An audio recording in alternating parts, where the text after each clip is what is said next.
Bus. Doon na yun. Hindi pa. O, saan yan? Tapos papanik ka ng ganyan. Akyat?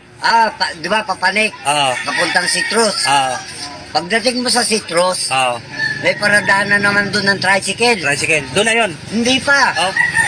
Pagtanong mo ngayon, kung saan banda yung sample. Tatanong ako doon. Oo.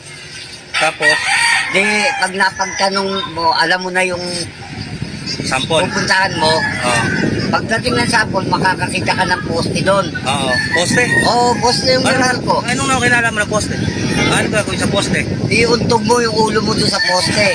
Tapos, Dadaling ka ngayon doon. sa emergency? Oo, emergency. O, sa mga tirada mo na yun. Eh, kaysa naman ngayon ka dadalhin, normal ka. Anong gagawin mo sa ospital? Ganun ba yun? O, di ba? Sige, salamat tayo. Ang salamat ay magandang pakinggan. Ngunit di pwedeng pambayad sa gasolinahan. Tandaan mo yan at itanin mo sa isip mo.